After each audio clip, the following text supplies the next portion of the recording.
Bienvenidos a México al Día. Estas son las noticias de hoy 18 de septiembre. Panamá aceptó la extradición del exgobernador de Quintana Roo, Roberto Borge Angulo. El presidente Peña destacó la participación de las Fuerzas Armadas en la distribución de ayuda por el sismo del pasado jueves 7 de septiembre. Estamos evitando en todo lo posible la intermediación incluso de autoridades muy locales.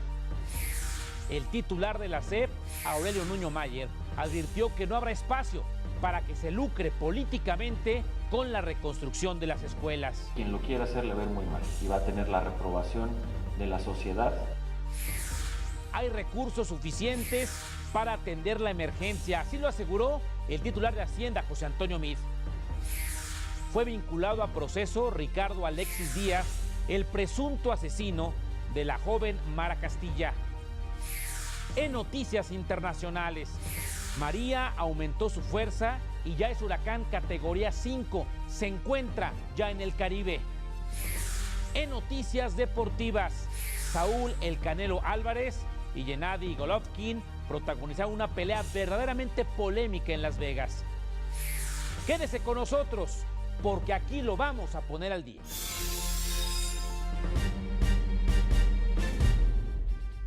Muy buenas tardes, noches. Mi nombre es Gustavo Rentería y les saludo con el gusto de siempre. Bienvenidas, bienvenidos al telediario México al Día. Esta es la información sin adjetivos de este lunes, inicio de semana, 18 de septiembre ya de 2017. El Ministerio de Relaciones Exteriores del Panamá concedió al gobierno de México la extradición del exgobernador priista Roberto Borge Angulo. Esto a fin de que enfrente los diversos procesos penales por delitos presuntamente cometidos cuando se desempeñó, ya le digo, como gobernador de Quintana Roo. Borge Angulo fue detenido el pasado 5 de junio en el Aeropuerto Internacional de Tocumen, en Panamá, cuando pretendía viajar a Europa. Está acusado por su probable responsabilidad en el delito de operaciones con recursos de procedencia ilícita. El presidente Enrique Peña Nieto y su esposa Angélica Rivera de Peña, en su calidad de presidenta del Consejo Ciudadano Consultivo del DIF Nacional, acudieron al centro de acopio instalado en Campo Marte, donde se recopila ayuda para los damnificados por el sismo del pasado 7 de septiembre. El presidente informó que se ha dispuesto de todo un operativo logístico, particularmente con ayuda de las Fuerzas Armadas, para que llegue esta ayuda a quien lo necesita.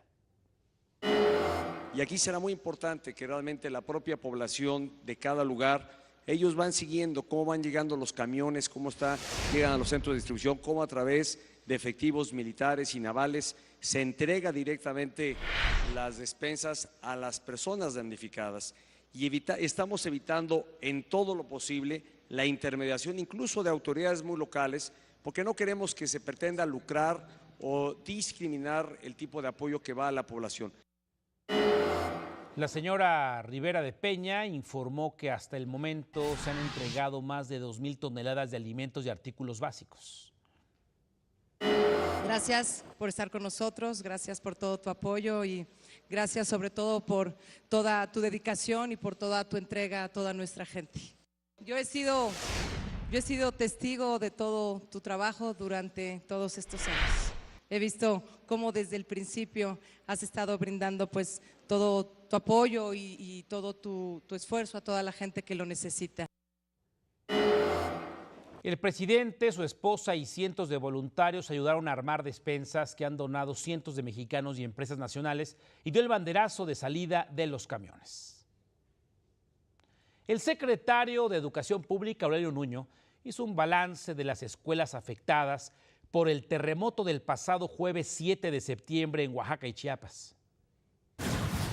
Al momento son 2.678 planteles escolares de todos los niveles, desde preescolar hasta educación superior, los que resultaron con daños tras el sismo que afectó a Oaxaca y Chiapas. Esto lo informó el secretario de Educación Pública, Aurelio Nuño, quien detalló que de estas escuelas, 262 requieren reconstrucción inmediata, 86 en Chiapas y 176 en Oaxaca. Son todo tipo de afectaciones, desde afectaciones menores, ¿Qué quiere decir una afectación menor? Que se rompieron vidrios, que hubo daños menores, etcétera, hasta daños mayores que van a implicar la reconstrucción total de los planteles, como es el caso del Centro Escolar de Juchitán. Cerca de 200,000 alumnos no han regresado a clases. Lo harán en las próximas semanas. Sin embargo, el secretario de Educación garantizó que esta contingencia no afectará el ciclo escolar. Estamos en condiciones de recuperar el ciclo escolar, como de diversas formas. Una vez que las escuelas que están dañadas puedan otra vez tener clases, ya sea que tomen clases en otras escuelas o en aulas provisionales, podremos ir recuperando el tiempo perdido con diversas estrategias que tendrán que establecer las autoridades locales. El secretario Nuño hizo un reconocimiento a los padres de familia y maestros por apoyar con las labores de reconstrucción e hizo un llamado a la unidad a la CENTE. Aseguró que este es un momento de solidaridad y no para que se utilice políticamente con otros fines. No debe de haber espacio para que nadie en ningún espacio político pueda querer lucrar con este tema. Y creo que quien lo quiera hacer le va a ir muy mal y va a tener la reprobación de la sociedad y me parece que no hay cabida para esos temas. Y yo espero que por lo que prive es la sensatez y la solidaridad. Nada lo garantiza, pero yo espero que así sea y que ahorita lo que se imponga sea la unidad, no las diferencias. El costo de la reconstrucción será cercano a los 2,000 millones de pesos y se iniciarán los trabajos a partir de la próxima semana, además que se construirán aulas provisionales. La SEP pone a disposición el número 01800-288-6688 para reportar algún plantel con daños y levantar el registro correspondiente. Para México al Día, Jacqueline López Zárate. Ya que muchas gracias, la Secretaría de Hacienda y Crédito Público aseguró que el Fondo de Desastres Naturales cuenta con los recursos necesarios para hacer frente a los daños que dejó este sismo en Chiapas y Oaxaca, sin que eso signifique una presión para las finanzas públicas. En su informe semanal dijo que el Fondem cuenta con 9,000 millones de pesos y se podrían sumar los 150 millones de dólares del bono catastrófico, así como los 6,600 millones de pesos que se solicitaron en el presupuesto de egresos del próximo año a la Cámara de los Diputados. El gobierno de Chiapas aclaró que no ha sido encontrado el helicóptero ambulancia desaparecido ayer por la tarde-noche, cuando trasladaba a una mujer embarazada que requería atención especializada. Esto ante las muy diversas versiones que han circulado, sobre todo en redes sociales, en el sentido de que se habían localizado en Motocintla los restos de esta aeronave, este helicóptero. Esta aeronave acudió al municipio de Bochil para llevar del Hospital Ciudad Salud de Tapachula a uno de Tuxtla Gutiérrez. Sin embargo, pocos minutos después del despegue no se supo más de ellos. Tanto Protección Civil de Chiapas como elementos de la Marina Armada están realizando todavía a esta hora sobrevuelos para continuar los trabajos de búsqueda y rescate. Piden a la sociedad estar atentos a la información oficial para no estar generando especulaciones o desinformación. El secretario de Energía, Pedro Joaquín Cotwell, destacó la eficacia, compromiso y responsabilidad social de los trabajadores de la CFE que ya restablecieron el servicio eléctrico en las zonas afectadas de Chiapas y Oaxaca. Ante escenarios de crisis, asegurar el suministro de agua y luz resulta fundamental para que se puedan abrir hospitales, escuelas, asilos, albergues, cocinas y comedores comunitarios para atender a la población. En las zonas devastadas, la CFE y la Conagua han logrado restablecer ya cerca del 100% de los servicios de energía eléctrica y de agua potable. Durante la presentación del nuevo modelo de contratación para líneas de transmisión eléctrica, subrayó que el país tiene un nivel de electrificación del 99.8% y se prevé que la demanda eléctrica aumente. Por ello es necesario ampliar la infraestructura y robustecer la existente. En este diseño, la Secretaría de Energía encabezará licitaciones públicas, transparentes y competitivas, a través de las cuales se convocará a que los particulares financien, desarrollen y operen las líneas de transmisión. Prohibido cambiarle. Volveré.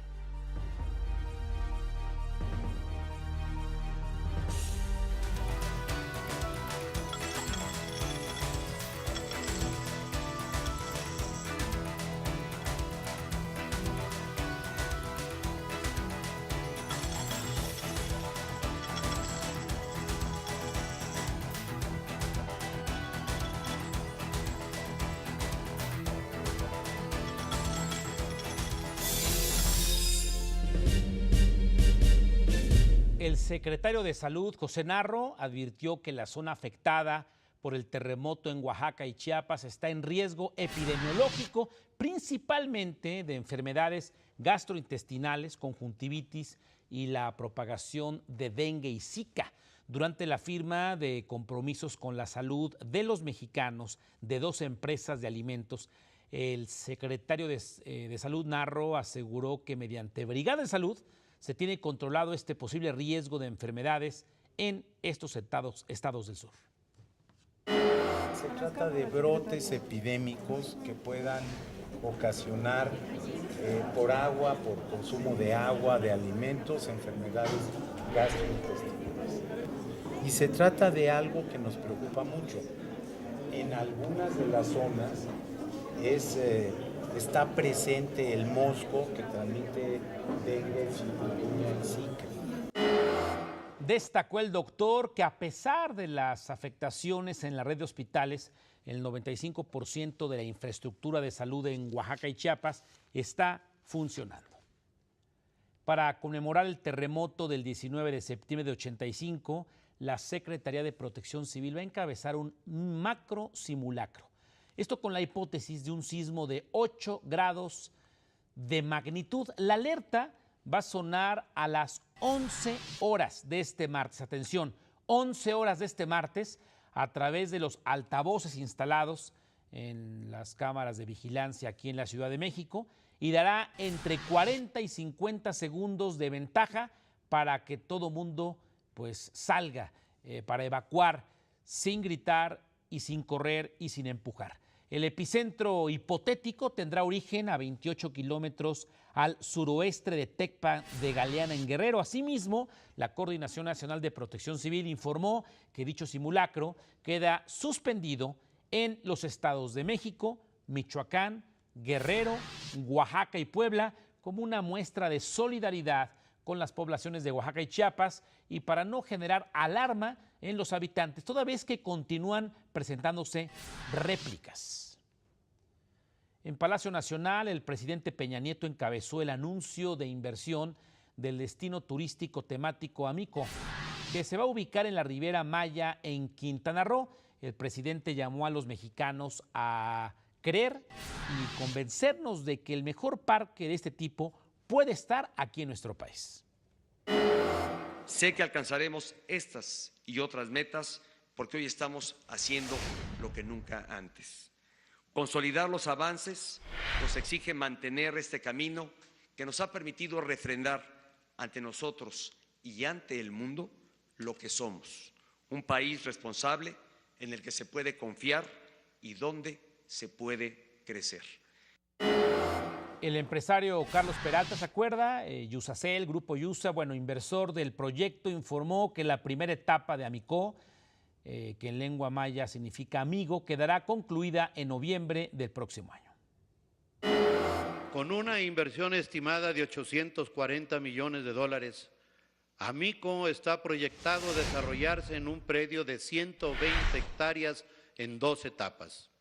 Un simulador de vuelo panorámico vuela sobre México, un simulador de expedición submarina Mares de México, la atracción Los Piratas de Bacalar y una gran alberca de olas. El presidente Peña recordó que México pasó del lugar 15 al 8 como atractivo turístico mundial durante su administración y sigue escalando posiciones como destino confiable, atractivo y de calidad. El gobierno de México y la UNESCO fortalecerán los derechos humanos y derechos culturales de los pueblos indígenas. Al encabezar la firma de este acuerdo, el secretario de Gobernación, Miguel Ángel Osorio Chong, afirmó que los pueblos indígenas son un componente fundamental en el presente y futuro de México. Los pueblos indígenas de México son origen, pero sin duda también son porvenir. Son parte fundamental de nuestro pasado y a su vez factor indispensable en el presente y futuro de nuestra nación. Por eso es fundamental que sigamos trabajando para reducir brechas y asimetrías, para que cuenten con un piso parejo que les permita alcanzar un desarrollo pleno. De cara a la tercera ronda de negociaciones para modernizar el Telecán, el NAFTA, Ildefonso Guajardo, secretario de Economía, informó que hay 7 capítulos con grandes avances y 12 con cierto grado de complejidad, como el de las reglas de origen y la solución de controversias. El secretario de Economía y el presidente del Consejo Coordinador Empresarial, Juan Pablo Castañón, coincidieron en que poner una cláusula para ratificar cada 5 años este acuerdo, como lo propuso el gobierno de Estados Unidos, afectaría las inversiones comerciales, es dar certidumbre a los inversionistas. Si la única certidumbre es la terminación y solo por un voto o por una refrendar después de esa terminación se puede continuar, pues estaríamos dándole a los inversionistas de los 3 países muy malas indicaciones sobre el mantenimiento y la longevidad de un acuerdo comercial. Porque las inversiones son de 25, de 30 años y tiene que haber un mecanismo de confianza de largo plazo para que las inversiones no solo se sostengan, sino que vengan más inversiones a la región. En su oportunidad, Gustavo de Hoyos, presidente nacional de Coparmex, dijo que para generar mayores inversiones, nuestro país debe fortalecer el Estado de Derecho. El principal reto que tiene México como país es fortalecer su Estado de Derecho. México ha avanzado en su competitividad en muchos aspectos y sin embargo en el Estado de Derecho seguimos teniendo graves carencias y por eso es que esperamos en el sector privado que se tomen decisiones importantes en materia de seguridad pública. Personalidades destacadas del sector político, económico y empresarial participaron en el foro Forbes Reinventando México. Ahí, José Antonio Meade, titular de Hacienda, dijo que hacia adelante se debe consolidar el Estado de Derecho, profundizar las reformas estructurales y no dar por sentado la estabilidad económica que se ha estado consolidando en nuestro país. Un esfuerzo muy importante de estabilidad en finanzas públicas. Hemos implementado de manera muy agresiva las reformas estructurales y estamos en el proceso de implementar las transformaciones que se ocupan para que el Estado de Derecho ocupe y tenga cada vez más vigencia. Por eso yo decía que esa es una reforma estructural en la que estamos trabajando y en la que el país tendrá que seguir trabajando hacia adelante. En su oportunidad, Ildefonso Guajardo, titular de Economía, coincidió que para transformar a nuestro país es necesario continuar con la implementación de las reformas. A la hora de reinventarnos, no nos olvidemos que hay cosas importantes que tenemos que salvaguardar y que es, primero, la convicción exacta de que seguimos siendo un país que creemos en el libre comercio, en la integración, pero que al mismo tiempo somos conscientes que es fundamental tener una agenda nacional de política pública para reforzar claramente la distribución de beneficios. Ahí estuvo la panista Margarita Zavala de Calderón, dijo que hay 3 tareas fundamentales para renovar a nuestro país: generar certidumbre económica, combatir la corrupción y número 3, darle un golpe a la delincuencia. Le voy a programar avisos, yo regreso con mucho más información.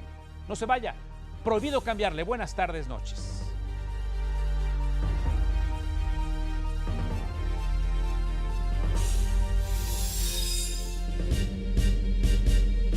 El canciller Luis Videgaray Caso se encuentra en los Estados Unidos. Durante su primer día de actividades, Videgaray Caso se reunió con representantes del Comité Judío Americano. Ahí destacó la contribución de la comunidad judía para el desarrollo económico, cultural y social de nuestro país. Además, va a participar en el periodo ordinario de sesiones de Naciones Unidas en su edición 72. En la sede de Naciones Unidas en Nueva York tendrá una intervención en el pleno del alto nivel, donde va a compartir la posición de nuestro país en temas de política exterior y va a refrendar nuestro compromiso con el multilateralismo. Adicionalmente, el canciller va a firmar un memorándum de entendimiento con la organización Anti-Defamation League en materia de asistencia a mexicanos que sean víctimas de discriminación y crímenes de odio.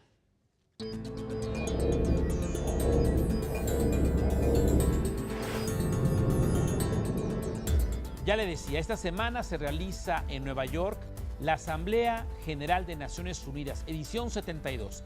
Reúne a representantes de 193 países y van a estar por lo menos 120 jefes de Estado y de gobierno. Ahí el presidente Trump Ya amenazó de no haber cambios en la forma en que trabaja este organismo multilateral, va a recortar la lana, los fondos que le destina su país a la ONU. Sin embargo, aseguró que ya está viendo un proceso transformador.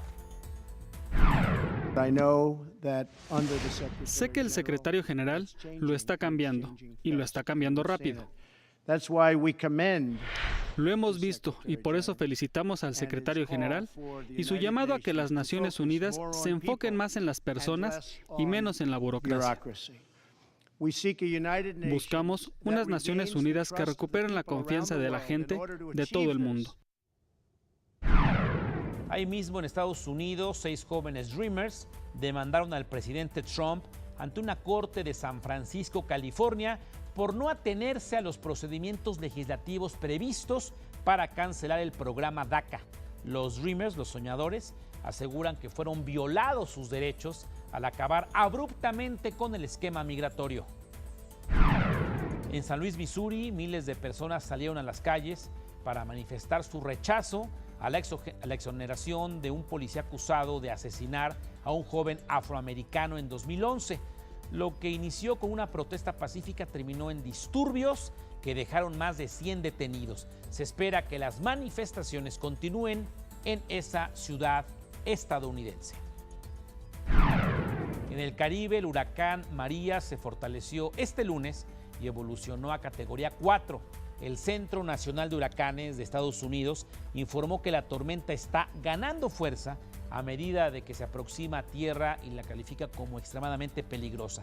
Se prevé que el ojo del huracán pase cerca de la isla Dominica esta misma noche y afecta a las islas azotadas por Irma. Asimismo, ya se emitió el estado de emergencia en Puerto Rico. Iniciaron ya los trabajos para la instalación de un muro de cristal antibalas en las inmediaciones de la Torre Eiffel en París, en Francia. Esto con el objetivo de establecer un perímetro de protección ante posibles ataques terroristas. Está previsto invertir cerca de 20 millones de euros y que las obras concluyan el 14 de julio del año próximo, día de la fiesta nacional francesa. El gobierno español declaró persona non grata al embajador de Corea del Norte en Madrid. Se le solicitó abandonar el país antes del próximo 30 de septiembre. El ministro español de Asuntos Exteriores, el canciller, Alfonso Dastis, informó que la decisión se tomó para expresar su rechazo a los recientes ensayos nucleares y balísticos que ha realizado Pyongyang.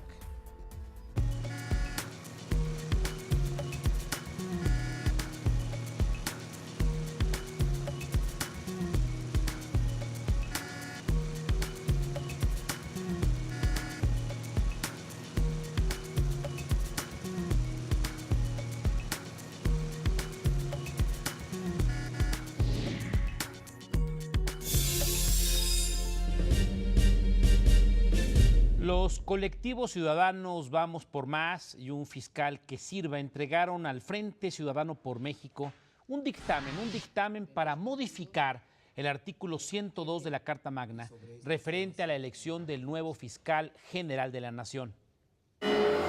Lo que queremos es contribuir con una propuesta y un trabajo técnico a una discusión que, como dice Eduardo Bojorquez, no debe ser de gobierno y de partidos, debe ser una discusión de Estado, porque estamos construyendo un cuarto poder que va a tener la mayor facultad que puede tener una autoridad sobre los ciudadanos, y es perseguirlos penalmente.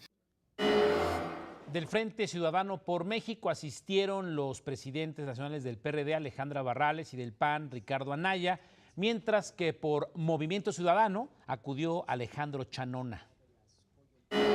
Tomamos esta iniciativa, este dictamen ciudadano, como ustedes lo están designando, nos queda claro cuál es el alcance, pero lo más importante, y que es parte de una convicción del Frente, es que esta posibilidad de trabajar coordinados ciudadanos y partidos políticos. La Asamblea Legislativa de la Ciudad de México otorgó más tiempo a Rigoberto Salgado, ¿se acuerda?, jefe delegacional de Tláhuac, para que presente más pruebas ante el proceso de remoción que enfrenta por sus presuntos vínculos con un grupo de narcotraficantes. Y es que este lunes entregó 300 documentos que, según él, demuestran su inocencia de los cargos que le imputan. De esta manera, se estableció el 21 de septiembre como fecha límite para el desahogo de pruebas, mientras que el 25 se va a notificar cuáles fueron aceptadas. Del 22 al 24 de este mes se va a realizar en Monterrey, allá en Nuevo León, la Feria Nacional de los Pueblos Mágicos. Esta cuarta edición va dirigida a pequeñas y medianas empresas, las pymes, proveedoras de servicios turísticos en los 111 pueblos mágicos del país. Ellos podrán acercarse a la Secretaría de Turismo y conocer las diversas opciones de financiamiento para impulsar sus negocios, entre otras cosas. El Turismo Nacional, que es el que derrama aproximadamente 85 centavos de cada peso, es el turismo nacional, y esto se genera a través de estos grandes polos de desarrollo que tenemos en las comunidades, en México, en los estados, que son nuestros pueblos mágicos. Y nosotros estamos trabajando en darle, por un lado, producto, por otro lado, esquemas de financiamiento. El Instituto Nacional para la Evaluación de la Educación presentó los resultados de la prueba Planea a nivel medio superior 2017, que evaluó a más de 2,000 planteles educativos. En ella se destaca que de los 117,700 jóvenes evaluados, la gran mayoría no obtuvo los resultados ideales dentro de asignaturas como matemáticas, lenguaje y comunicación. Planea Educación Media Superior identifica deficiencias importantes en los dos dominios estudiados, pero especialmente matemáticas. 2 de cada 3 estudiantes no tienen los resultados mínimos esperados, deseables, al terminar el último grado de educación media superior. A partir de aquí, el INE establece una línea base para medir el impacto de la reforma educativa de aquí en adelante. De acuerdo con el INE, de 2015 a 2017, no hubo avances significativos en los resultados de los alumnos, quienes, dijo, se ven afectados por factores como la educación de sus papás, la identidad donde viven o las condiciones de su plantel. Cuando menos, yo diría 12 años, si en este momento se pusiera de la noche a la mañana a hacer un cambio considerable. Pero los cambios en educación se miden en décadas, ¿no? Entonces tendríamos que esperar entre 1 y 2 décadas para que podamos nosotros ver cambios que son significativos. Le ofrezco un dato importante. De cada 100 alumnos que ingresan a la primaria, solo 56 de ellos concluyen sus estudios de bachillerato. Y no se diga los que acaban una licenciatura, una maestría o un doctorado.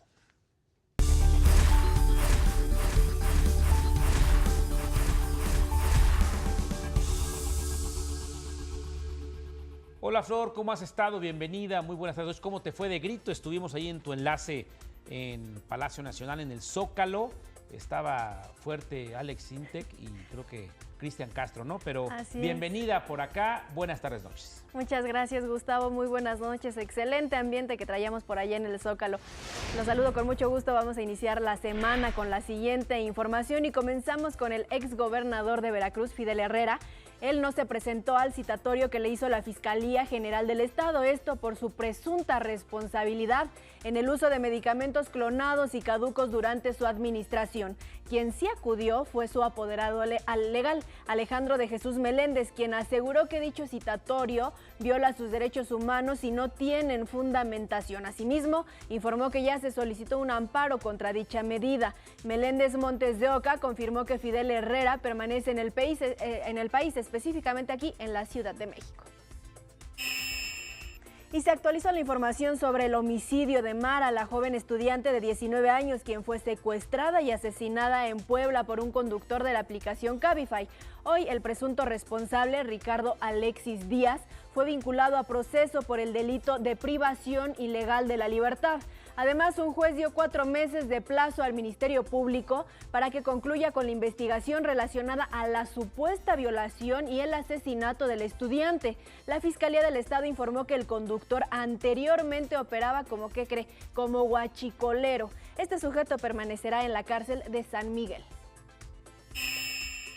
Y justamente el asesinato de la estudiante poblana Mara Fernanda Castilla ha causado indignación en todos los rincones de la República Mexicana, con pancartas que incluían las frases "Ni una más", "Justicia para Mara" y "Todas somos Mara". Cientos de ciudadanos protestaron por este homicidio en las calles de Veracruz, Yucatán, Coahuila, Sinaloa, Oaxaca, Guanajuato y Jalisco. Aquí en la Ciudad de México, miles de mujeres marcharon de la Plaza de la Constitución a la PGR.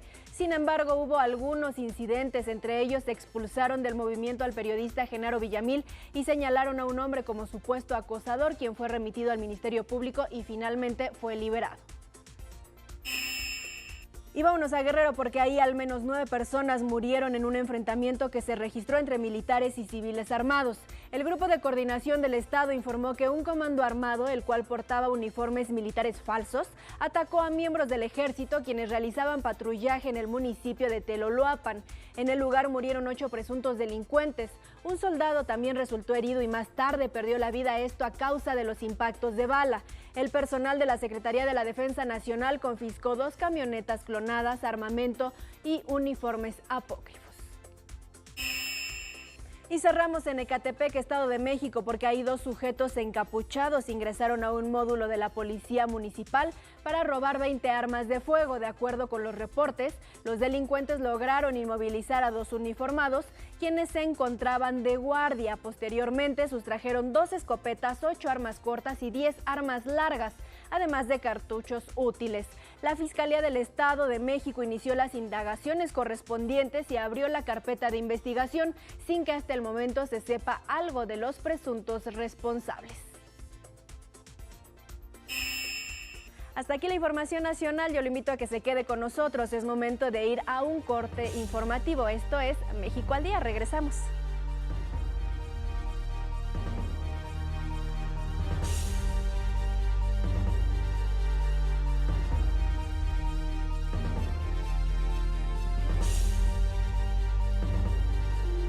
Un día como hoy, pero de 1970, murió en Notting Hill, Inglaterra, James Marshall, mejor conocido como Jimi Hendrix. A pesar de que su carrera solo duró 4 años, es considerado uno de los guitarristas más influyentes de la historia de la música y uno de los músicos más famosos del siglo XX. El Salón de la Fama del Rock and Roll lo describe como indiscutiblemente el músico más grande de la historia del rock. Gaby Díaz Mercado con la efeméride de hoy. Como cada año se realizó el tradicional desfile militar, que en esta ocasión se caracterizó por la participación de menos elementos por el apoyo que están ofreciendo en Chiapas y Oaxaca. El presidente de México, Enrique Peña Nieto, encabezó el desfile militar con motivo del 207 aniversario del inicio de la independencia de nuestro país.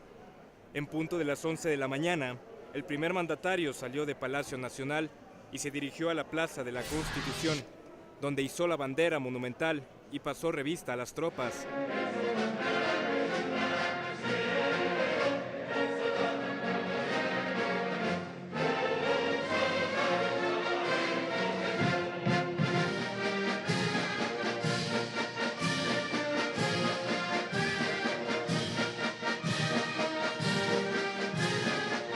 El presidente Enrique Peña Nieto presenció el desfile desde el balcón de Palacio Nacional. Estuvo acompañado por los secretarios de la Defensa Nacional, general Salvador Cienfuegos Cepeda, y de Marina, almirante Vidal Francisco Soberón Sanz. El recorrido comenzó en el Zócalo de la Ciudad de México y concluyó en Campo Marte. Tuvo una longitud de 7.300 metros.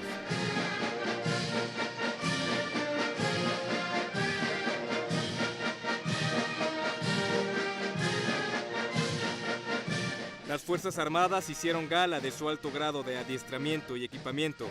Participaron 57 banderas, 18.288 integrantes de las Fuerzas Armadas, Policía Federal, bomberos y charros, 35 niños, soldados y marinos honorarios, 46 canes, 326 caballos, 267 vehículos y 66 aeronaves.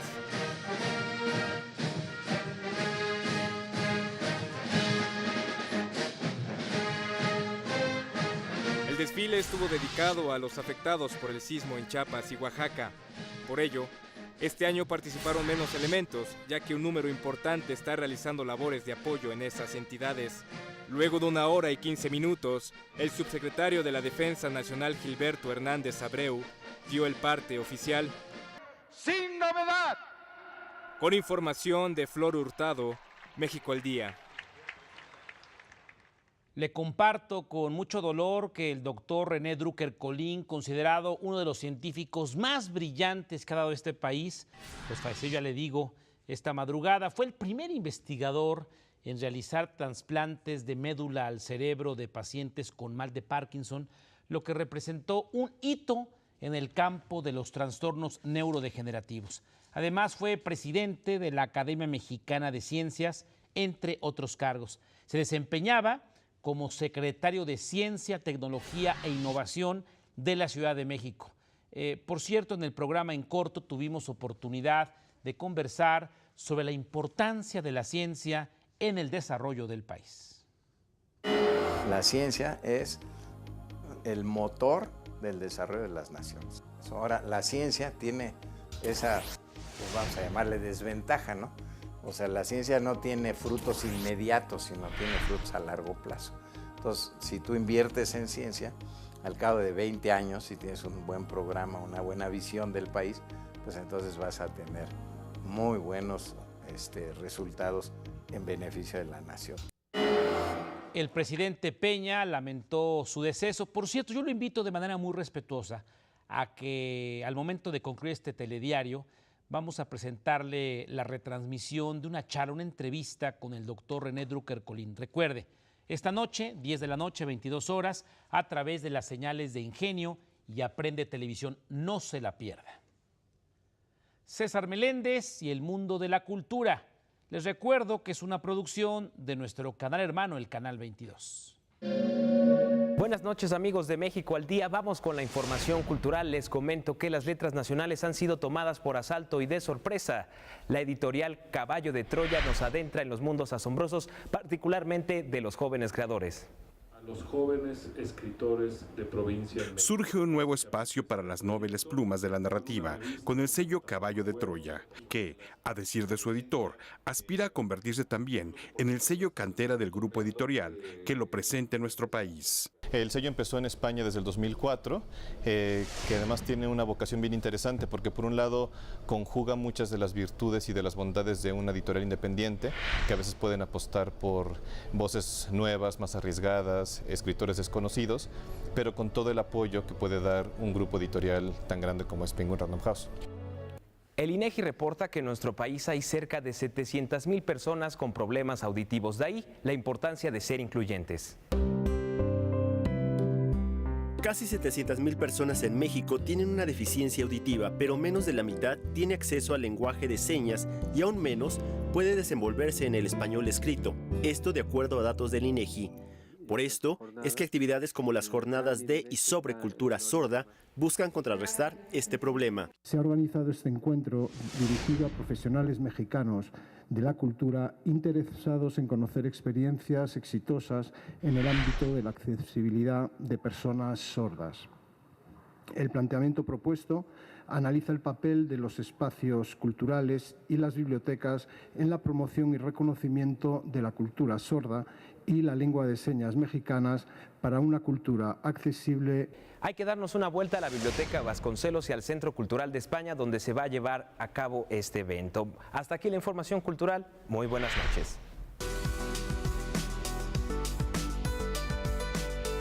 El Servicio Meteorológico Nacional le informa a usted que la tormenta tropical Norma se encuentra a unos 340 kilómetros a lo que es al suroeste, al oeste-suroeste de Cabo San Lucas, allá en Baja California Sur.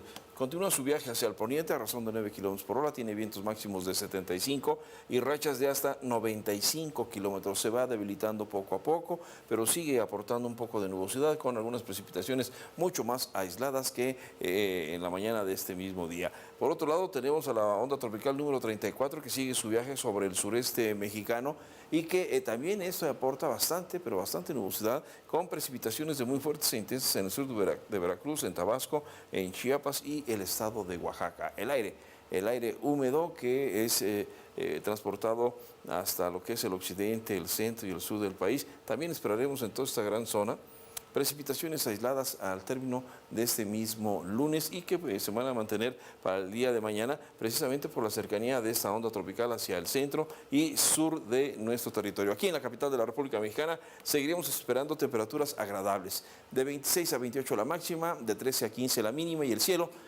soleado buena parte del día, se va incrementando la nubosidad hacia la tarde con algunas precipitaciones muy aisladas aquí en la capital de la República Mexicana. Yo soy Jaime Albarrán Asensio, desde el Servicio Meteorológico Nacional.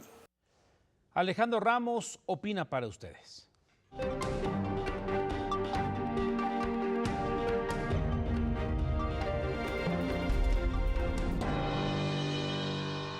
Buenas noches.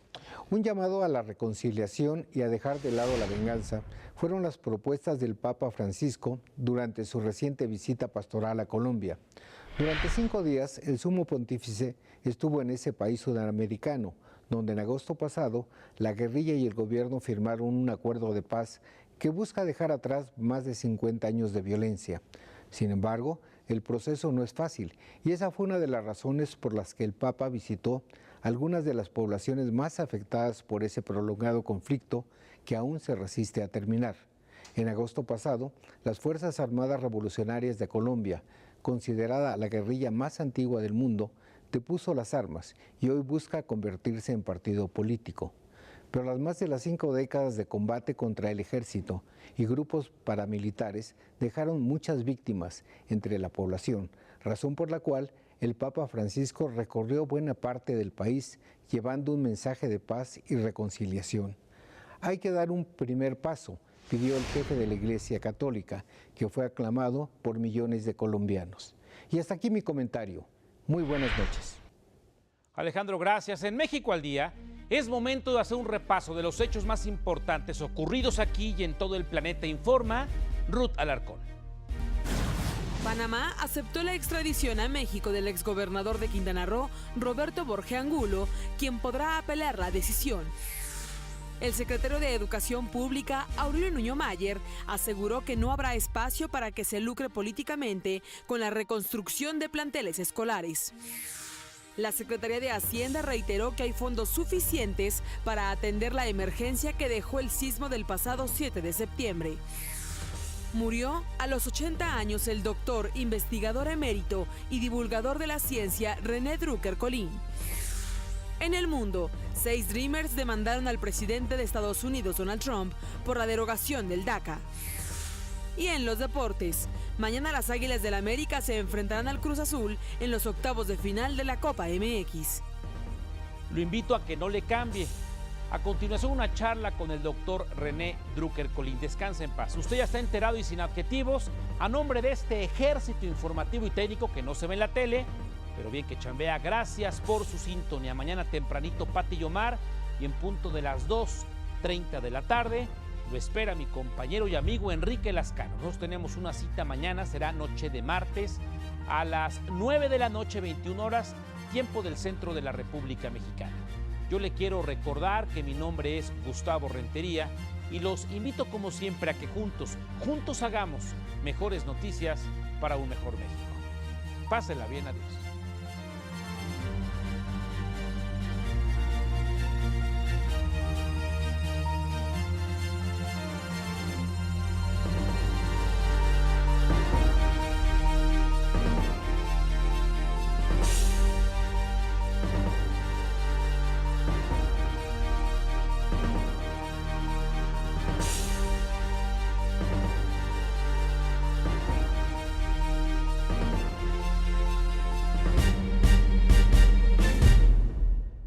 Esto es México al Día.